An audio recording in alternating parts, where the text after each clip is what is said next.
Hello students, मैं वैभव अपने channel निबेड़ knob में आपका स्वागत करता हूं। ये चैनल 10th, 11th और 12th क्लास के मैथ्स सब्जेक्ट के लिए डेडिकेटेड है। अगर आपको मेरा काम पसंद आए तो प्लीज़ वीडियोस को शेयर कीजिए, क्योंकि मेरा मोट्टो ही है क्वालिटी एजुकेशन सबका अधिकार। और अगर आप पूरा सिलेबस कवर करना चाहते हैं तो आप मेरे चैनल को सब्सक्राइब करके प्लेलिस्ट में जाके चैप्टर वाइज, क्लास वाइज सारे वीडियोज़ की प्लेलिस्ट चेक कर सकते हैं। और अब तो आप निबेड़ नॉब को इंस्टाग्राम पे भी फॉलो कर सकते हैं। तो चलिए आज का लेक्चर शुरू करें। स्टूडेंट्स, आज हम चैप्टर सेट की एक्सरसाइज 1.1 में क्वेश्चन नंबर 5 स्टार्ट करेंगे। क्वेश्चन नंबर 5 क्या है? List all the elements of the following sets. हमारे पास कुछ सेट दिए गए हैं, इस तरह से हमने उनके एलिमेंट्स की लिस्ट बनानी है। एलिमेंट की लिस्ट का क्या मतलब हुआ? सीधी बात है, हमने रोस्टर फॉर्म में लिखना है। लिस्ट ऑफ एलिमेंट का मतलब होता है रोस्टर फॉर्म, जैसा कि मैंने पिछले तुम्हें अपने वीडियो में भी समझाया था। तो पहला सेट क्या दिया हुआ है? X such that x is an odd natural number. ये सेट बिल्डर फॉर्म में तुमको दिया हुआ है और तुमने रोस्टर फॉर्म बनानी है, यानी कि लिस्ट ऑफ एलिमेंट्स बनानी है। तो x such that x is an odd natural number. X जो है वो ऑड नेचुरल नंबर है। ऑड नेचुरल नंबर का क्या मतलब हुआ? नेचुरल नंबर पहले तो हमें पता होना चाहिए। नेचुरल नंबर कौन से होते हैं? 1, 2, 3, 4 एंड सो ऑन। उनमें से ऑड नेचुरल नंबर, तो तुम जानते हो ऑड नंबर कौन से होते हैं? 1, 3, 5, 7, 9 एंड सो ऑन। तो हम बनाएंगे, हम कहेंगे रोस्टर फॉर्म।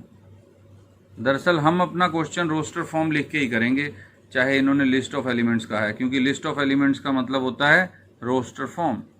तो 1, 3, 5, 7 एंड सो ऑन, क्योंकि ये कभी ख़त्म तो होने ही नहीं है। तो जब ख़त्म नहीं होने तो हम इसको ऐसे डॉट डॉट डॉट करके छोड़ देंगे। तो ये आ गया हमारा आंसर। ऐसा करते हैं, अब सेकंड पार्ट लिखते हैं इसका।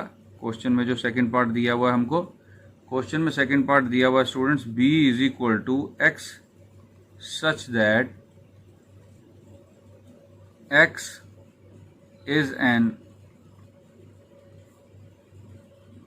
integer, -1/2 less than x less than 9/2। ये है। तो पहले तो हमें पता होना चाहिए कि इंटीजर क्या है। तो थोड़ा सा रफ वर्क करके समझ लेते हैं कि इंटीजर क्या है। इंटीजर स्टूडेंट्स होते हैं ये वाले number, dot dot dot minus infinity से -5, -4, -3, -2, -1, 0, 1, 2, 3, 4, 5 एंड सो ऑन। ये वाले नंबर सारे के सारे इंटीजर कहे जाते हैं। माइनस इन्फिनिटी से लेकर प्लस इन्फिनिटी तक ये 6, 7, 8, 9, 10 आगे चलते रहते हैं। और ये भी -6, -7, -8, -9 इस तरह से चलते रहते हैं। तो इनमें से हमने कौन से इंटीजर चाहिए? देखो, x is an integer. x जो है वो -12 से बड़ा और 9/2 से छोटा है। तो -12 कितना होगा? -12 अगर इसे डिवाइड करोगे तुम 2 को 1 से, तो तुमने 0 पॉइंट लगाया और 5 इस तरह से डिवाइड हो जाएगा। तो इसका मतलब है 0.5। और 9/2 कितना हो जाएगा? 9 को 2 से डिवाइड करोगे तो 2 4 द 8, 1 आया, फिर पॉइंट लगा, 0 लगा, 5, 10, तो 9/2 है 4.5। तो -0.5 से लेकर 4.5 तक के इंटीजर्स। अब तुम कहोगे ये तो इंटीजर है नहीं, कोई बात नहीं, हम ऐसा करते हैं, नंबर लाइन बना लेते हैं। तुमने नंबर लाइन तो पढ़ी होगी। यहाँ पे थोड़ा सा -0.5 से स्टार्ट हो रहा है ना, यहाँ पे अगर 0 है, यहाँ पे -1, यहाँ पे -2, यहाँ पे -3, यहाँ पे -4, 1, 2, 3, 4, 5। तो -0.5 कहाँ होगा स्टूडेंट्स? 0 से पीछे होगा यहाँ पर। यहाँ पे हमारा होगा -0.5। और 4.5 कहाँ होगा? 4 और 5 के बीच में यहाँ पे होगा 4.5। तो इन दो नंबरों के बीच में, इन दो लाइनों के बीच में कौन कौन से इंटीजर दिखाई दे रहे हैं? 0, 1, 2, 3, 4।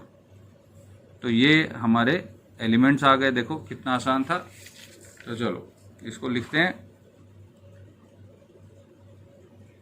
Roster form set B is equal to 0, 1, 2, 3 और 4।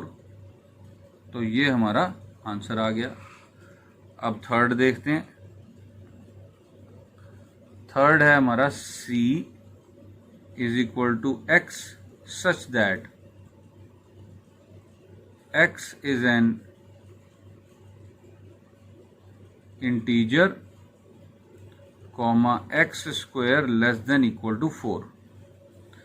X जो है वो इंटीजर है और X का स्क्वायर 4 से छोटा है। इसके लिए भी हमें थोड़ी सी रफ वर्क की ज़रूरत है।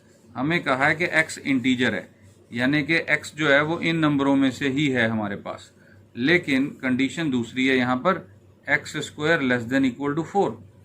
अब तुमने ऐसे नंबर ढूंढने हैं जिनका स्क्वायर जो है वो 4 से छोटा है। जैसे कि 0 का स्क्वायर करेंगे तो 4 से छोटा आएगा, 1 का स्क्वायर करेंगे तो 4 से छोटा आएगा, 2 का स्क्वायर करेंगे तो 4 आएगा, लेकिन यहाँ पे इक्वलिटी भी है तो ये भी चल जाएगा। तो ये नंबर आ गए। अब तुम देखो x का अगर तुम स्क्वायर देखते हो तो अगर -1 का स्क्वायर करोगे तो वो 1 आएगा, वो भी 4 से छोटा है, और -2 का स्क्वायर करोगे तो वो 4 आएगा, यानी इक्वलिटी की कंडीशन पूरी कर रहा है। तो हमारे पास नंबर क्या आ गए? -2, -1, 0, 1, 2। ये सारे नंबर जो हैं इनके स्क्वायर या तो 4 से छोटे हैं या 4 के बराबर हैं।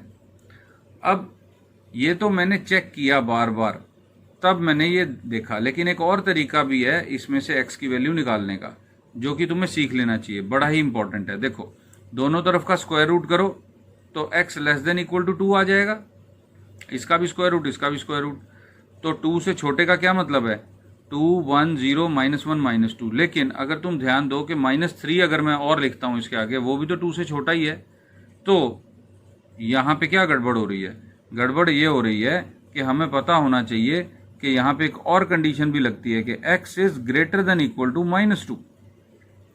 -2 से बड़ा भी होना चाहिए x -2 से बड़ा और 2 से छोटा, यानी -2 और 2 के बीच में। क्योंकि हम जानते हैं कि अगर हम x जो है वो 2 से छोटा ले लेंगे तो -3, -4 ये सारे नंबर भी तो 2 से तो छोटे ही हैं, लेकिन इनका स्क्वायर क्या है? इसका स्क्वायर 9 है, इसका स्क्वायर 16 है, 4 से बड़ा हो गया। इसलिए हमें ये भी लेना पड़ता है कि -2 से बड़ा। अब -2 से बड़े, -2 से बड़े या -2 के बराबर, तो ये सारे नंबर हैं, लेकिन -2 से बड़ा 3, 4, 5 ये भी तो हैं। लेकिन फिर वही बात कि ये इनके स्क्वायर क्या हैं? 4 से बड़े हो गए इनके स्क्वायर, इसका स्क्वायर 9, इसका स्क्वायर 16, इसका स्क्वायर 25। तो हमें 2 से छोटा ये कंसीडर भी करना पड़ेगा। तो एक बात, अब एक बड़ा इंपॉर्टेंट फॉर्मूला बताने जा रहा हूँ स्टूडेंट्स। अगर x square less than equal to a square है, यानी कि यहाँ पर a जैसे 2 है तो अलग अलग नंबर हो सकते हैं, 16, 25 कुछ भी, तो तुम्हें पता होना चाहिए कि -a less than equal to x less than equal to a। ये अपने पास नोट कर लो स्टूडेंट्स, ये तुम्हें पता होना चाहिए। -a less than x less than equal to a। अगर यहाँ इक्वलिटी लगी है तो यहाँ भी इक्वलिटी लगेगी, अगर यहाँ पे सिर्फ लेस देन है तो यहाँ भी सिर्फ लेस देन लग जाएगा। और वो मैंने तुम्हें 2 का एग्जाम्पल लेके अच्छी तरह समझा ही दिया कि ये इनइक्वलिटी कैसे बनेगी। और अगर बाई चांस तुम्हें भूल जाए तो बड़ा आसान है, एक और तरीका भी है कि अगर x square less than equal to a square है तो एक तो सीधी बात है x less than equal to a आ जाएगा, दोनों तरफ से स्क्वायर हट गया। लेकिन तुम्हें याद होगा कि स्क्वायर रूट में प्लस माइनस लगाते हैं, अगर प्लस माइनस ना लगाएं तो मैंने तुम्हें प्रूव करके बताया था एक वीडियो में कि 2 + 2 5 के बराबर आ जाता है। और वो वीडियो अगर देखना हो तो मैं उसका लिंक दे दूंगा तुमको इस वीडियो की डिस्क्रिप्शन में, देख लेना, बड़ा मज़ेदार लिंक है, एंजॉय करोगे। तो x लेस देन a तो आ ही गया स्क्वायर रूट, लेकिन हम जानते हैं स्क्वायर रूट करके प्लस और माइनस दोनों आते हैं। तो जब तुम यहाँ -a रखोगे तो ये इनइक्वलिटी पलट जाएगी, ये जो साइन है वो बदल जाएगा। तो देखो यहाँ से भी तुमको आइडिया हो सकता है कि ऐसे आएगा। तो क्वेश्चन चाहे छोटा सा है स्टूडेंट्स, लेकिन उसमें हमें बड़ा कुछ सीखने को मिलता है, और ये सीखना। और वो जो मैं वीडियो की बात कर रहा हूँ जिसका मैं लिंक दूंगा तुमको, वो भी तुम्हें देख के बहुत आनंद आएगा। उसमें मैंने यही बताया कि अगर स्क्वायर रूट में तुम प्लस माइनस ना लगाओ तो 2 + 2 5 के बराबर भी आ जाता है, 2 और 2 5 हो जाते हैं। तो वो देखना ज़रूर, तुम एंजॉय करोगे। तो चलो, इस क्वेश्चन का आंसर तो हमें मिल ही चुका है, -2 -1 0 1 2। तो हम रोस्टर फॉर्म बना देते हैं।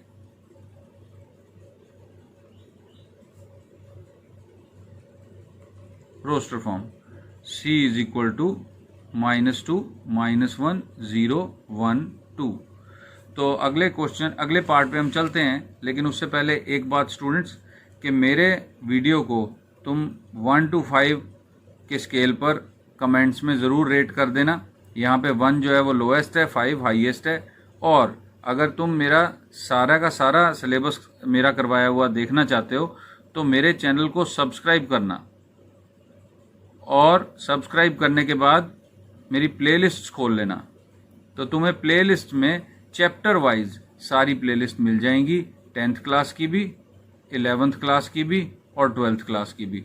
तो आई थिंक 10th, 11th और 12th क्लास के चैप्टर्स की प्लेलिस्ट तुमको जब मिलेगी तो मुझे नहीं लगता कि 10th, 11th और 12th क्लास के किसी भी स्टूडेंट को ट्यूशन में अपने माँ बाप के पैसे बर्बाद करने की ज़रूरत है। ट्यूशन में अपने पैसे क्यों लगाने हैं? वो पैसे तुम बचा सकते हो अपने पेरेंट्स के, अपनी सेहत पे लगाओ, उन्हें जोड़ो, और इस चैनल से तुम ये पूरा का पूरा कोर्स कर सकते हो, चाहे 10th है, चाहे 11th है, चाहे 12th है। वीडियो तुम बहुत आसानी से ढूंढ सकते हो अगर चैनल सब्सक्राइब करके प्लेलिस्ट चेक करोगे।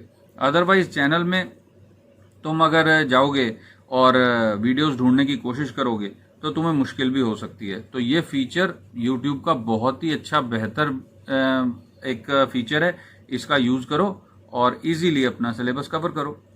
तो चलो हम 4th क्वेश्चन पे चलें।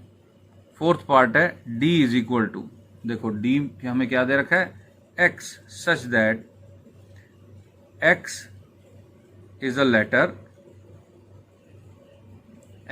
letter in the word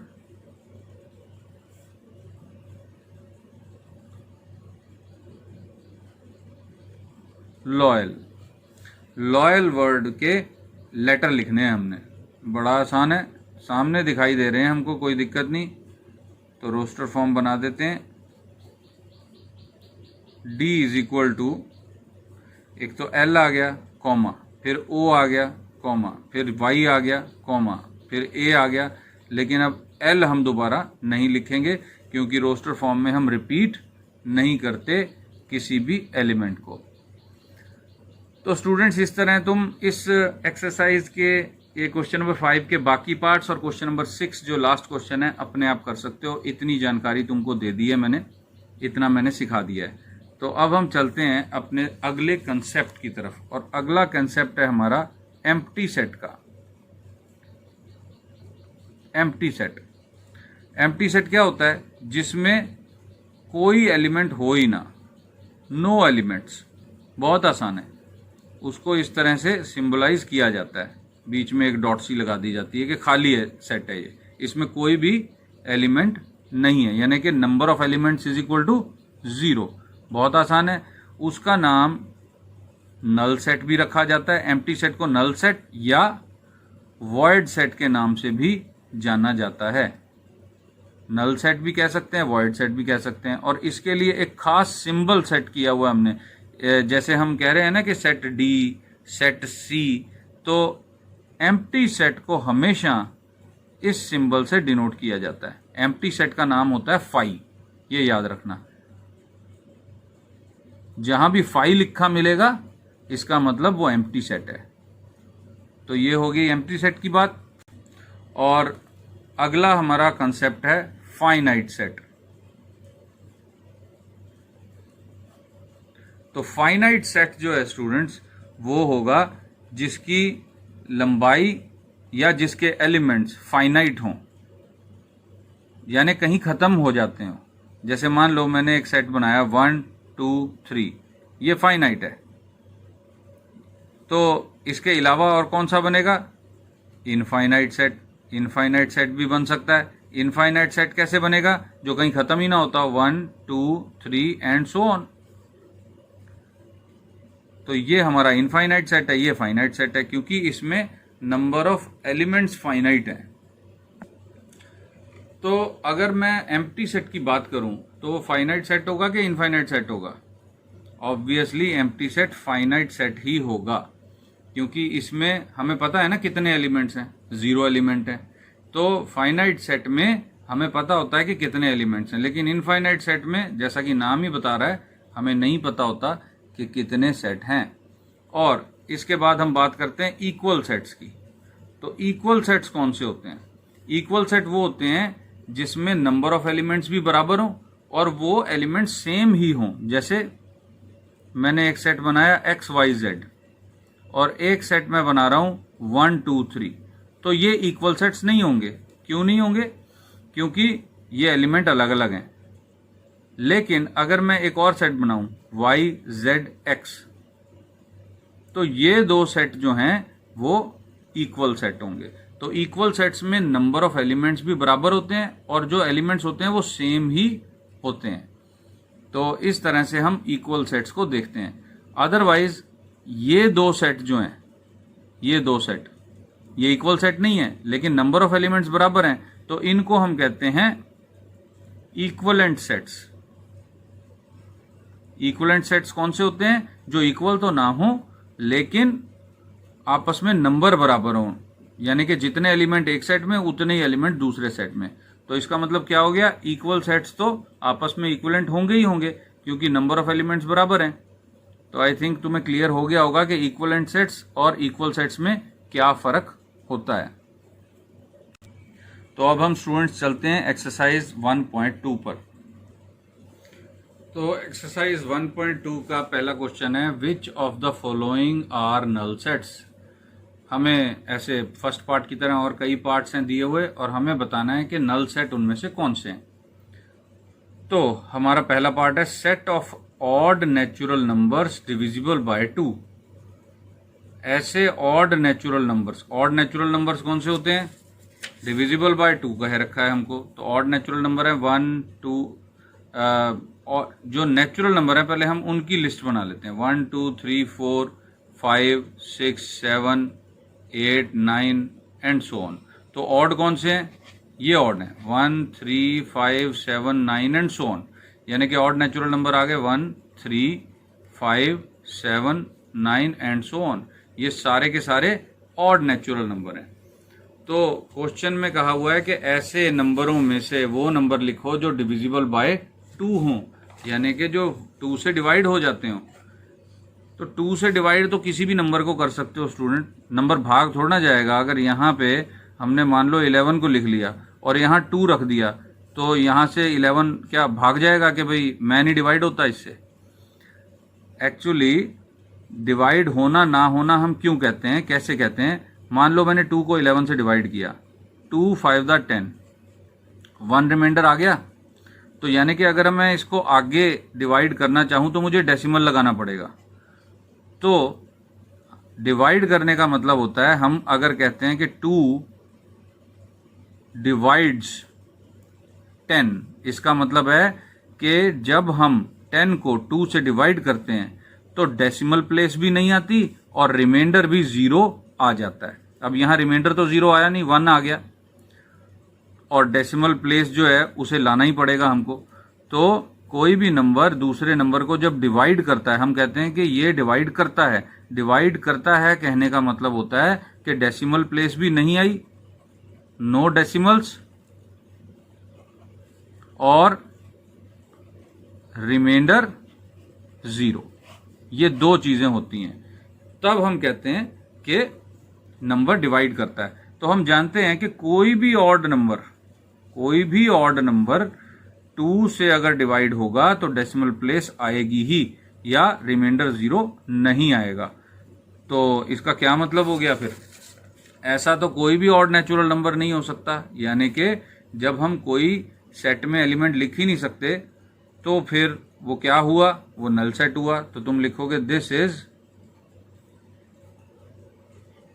a null set, ये आंसर आ गया। चलो अगला लिखें। सेकंड हमें कहा हुआ है set of even prime numbers.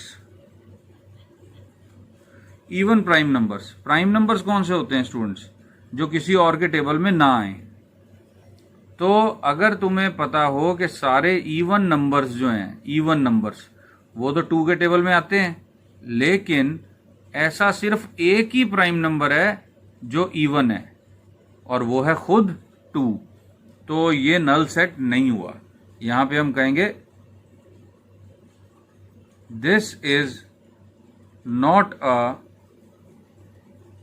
Null set, लेकिन इसमें एक एलिमेंट है। तो स्टूडेंट्स एक एलिमेंट जिसमें होता है उसको कहते हैं सिंगलटन सेट। सिंगलटन सेट हमने नाम रख दिया ए और उसमें एलिमेंट आएगा 2। तो 2 एक ऐसा प्राइम नंबर है जो इवन है। 2 को छोड़ के जितने भी प्राइम नंबर्स हैं वो सारे के सारे ऑड नंबर्स में ही हमें मिलते हैं। और यहां से हमें एक और बात सीखने को मिली कि जिस सेट में सिर्फ एक एलिमेंट हो उसको हम कहते हैं सिंगलटन सेट। जैसे कि अगर किसी सेट में कोई भी एलिमेंट ना हो तो हम कहते हैं नल सेट। तो सिंगलटन सेट का मतलब है सिर्फ एक एलिमेंट वाला सेट। तो चलो फिर अगला देखें जरा। तो ये है हमारा third part, x such that x is a natural number. अब तुम जानते हो नेचुरल नंबर क्या है। x less then 5 and x greater than 7। x less then 5 यानी 5 से छोटा और 7 से बड़ा। ऐसा कोई नंबर हो सकता है जो 5 से छोटा भी हो और 7 से बड़ा भी हो? मुझे तो नहीं लगता कोई ऐसा नंबर हो सकता है। 7 से बड़े नंबर हैं 8, 9, 10 एंड सो ऑन, और 5 से छोटे हैं 1, 2, 3, 4। क्योंकि हम नेचुरल नंबर्स की बात कर रहे हैं तो हम लिखेंगे this is a null set. तो चलो फोर्थ पार्ट देख लेते हैं इसका। तो ये है fourth part, y such that y is a point, यानी इस सेट के एलिमेंट्स कौन से हैं? बिंदु हैं, point. Common to any 2 parallel lines. 2 parallel lines में कॉमन एलिमेंट। तो 2 पैरेलल लाइनें तो कहीं इंटरसेक्ट ही नहीं करती, आपस में मिलती ही नहीं है। तो ऐसा कोई पॉइंट हो ही नहीं सकता जो दोनों पैरेलल लाइंस पे हो। कोई कॉमन पॉइंट पैरेलल लाइंस में होता ही नहीं है। क्योंकि पैरेलल लाइंस कैसी होती हैं, मैं थोड़ा यहाँ पे बना के दिखा देता हूँ, तुम्हें पता ही होगा, समानांतर रेखाएं। तो ये कहीं आपस में मिलेंगी? कहीं नहीं मिलेंगी। जब मिलेंगी ही नहीं तो कॉमन पॉइंट कैसे बनेगा? क्योंकि कॉमन पॉइंट तो ऐसे होता है, एक लाइन ऐसे है, एक लाइन ऐसे है। तो ये जो पॉइंट है ये इन दोनों के ऊपर ही है, तो इनका कॉमन पॉइंट हो गया। तो ऐसा कोई पॉइंट पैरेलल लाइन में बन ही नहीं सकता। तो ये क्या हो गया? This is a null set. तो ये हो गया स्टूडेंट्स हमारा क्वेश्चन नंबर 1 कंप्लीट। अब क्वेश्चन नंबर 2 पे चलते हैं। तो क्वेश्चन नंबर 2 में हमें कहा है which of the following sets are finite और इनफाइनाइट। तो हमें इनफाइनाइट या फाइनाइट सेट्स बताने हैं। तो पहला हमारा जो पार्ट है वो है the set of months of a year. एक साल के महीने, सेट ऑफ मंथ्स, महीनों का सेट। तो तुम सब जानते हो स्टूडेंट्स कि 12 महीने होते हैं, तो फाइनाइट है। तो तुम यहां पे लिखोगे फाइनाइट सेट। उसके बाद सेकंड पार्ट में हमें कहा हुआ है 1, 2, 3 एंड सो ऑन। तो अब तुम ये जानते हो ये क्या है? ये है इनफाइनाइट सेट। उसके बाद थर्ड पार्ट में हमें क्या रखा है? सेट दिया हुआ 1, 2, 3 and so on up to 99 and 100। जब हमको एक बता दिया कि यहाँ ये सेट खत्म हो रहा है तो इसका मतलब हो गया कि ये एक फाइनाइट सेट हो गया, क्योंकि इसमें हमें पता है कितने एलिमेंट्स हैं और कहाँ ये खत्म हो रहा है। तो फोर्थ पार्ट क्या है? फोर्थ पार्ट है the set of positive integers positive integers greater than 100, 100 से बड़े पॉजिटिव इंटीजर्स। तो 100 से बड़े पॉजिटिव इंटीजर्स तो इनफाइनाइट हैं, 100 से आगे की गिनती 101, 102, 103 ऐसे करते करते जहां मर्जी तक ले जाओ। तो इसलिए ये आ गया इनफाइनाइट सेट। और अगला पार्ट तुम अपने आप कर सकते हो। और क्वेश्चन नंबर 3 भी इसी पर है कि फाइनाइट सेट है या इनफाइनाइट सेट। तो आई थिंक क्वेश्चन नंबर 3 भी तुम अपने आप कर सकते हो, कोई दिक्कत नहीं आएगी। अब हम चलते हैं क्वेश्चन नंबर 4 की तरफ। तो क्वेश्चन नंबर 4 में हमने ये बताना है कि 2 सेट हमें दिए हुए हैं एक पार्ट में, क्या वो दोनों सेट बराबर हैं या नहीं हैं। तो पहले सेट में सेट ए दिया हुआ है ए बी सी डी, और दूसरा सेट दिया हुआ है बी जिसके एलिमेंट्स हैं डी सी बी और ए। तो क्या ये 2 सेट बराबर हैं? देखो सबसे पहले तो देखो नंबर ऑफ एलिमेंट्स बराबर हैं, 1 2 3 4, 1 2 3 4, यानी कि ये इक्विवेलेंट सेट्स तो बन गए। अब ए यहां पर है, बिल्कुल है, बी यहां पर है, बिल्कुल है, सी यहां पर है, बिल्कुल है, और डी भी है, और इसके अलावा कोई एलिमेंट भी नहीं है। तो यहां पर हमको मिल गया कि ए जो है वो बी के बराबर ही है। तो हमें पता चल गया कि ये 2 सेट आपस में बराबर हैं। और मुझे लगता है कि तुम सेकंड पार्ट अपने आप कर सकते हो, बिल्कुल ऐसा ही है, बस नंबर्स लिखे हुए हैं। तो मैं चलता हूं अपने थर्ड पार्ट पे। तो इसमें थर्ड पार्ट में लिखा हुआ है ए सेट क्या है 2, थर्ड पार्ट में 2 4 6 8 10, ये तो है हमारा सेट ए। और सेट बी है x such that x is positive, x is positive even integer, x is positive even integer and x less than equal to 10। मतलब एक पॉजिटिव इंटीजर भी है x और 10 या उससे छोटा है। तो क्या ये दोनों सेट बराबर हैं? हम अगर ये देखें कि पॉजिटिव इवन इंटीजर्स कौन से हैं, पॉजिटिव इवन इंटीजर्स शुरू होते हैं 2 से, क्योंकि 0 को हम पॉजिटिव नहीं मानते, ना वो नेगेटिव है। तो 2 4 6 8 10 यहां पर भी तो वही नंबर आएंगे, पॉजिटिव इंटीजर 2 से शुरू हो रहे हैं और हमें कहा जा रहा है कि वो 10 या उससे छोटा है, तो 10 तक पहुंच गया। तो therefore a is equal to b, ये इक्वल सेट्स हैं। तो इसी तरह तुम इसका 4th पार्ट भी कर सकते हो और क्वेश्चन नंबर 5 और 6 भी अपने आप देखकर तुम कर सकते हो। तो इस तरह स्टूडेंट्स हमारी एक्सरसाइज 1.2 हो गई कंप्लीट, और अगली क्लास में हम इससे आगे चलेंगे। तब तक के लिए best of luck, thank you.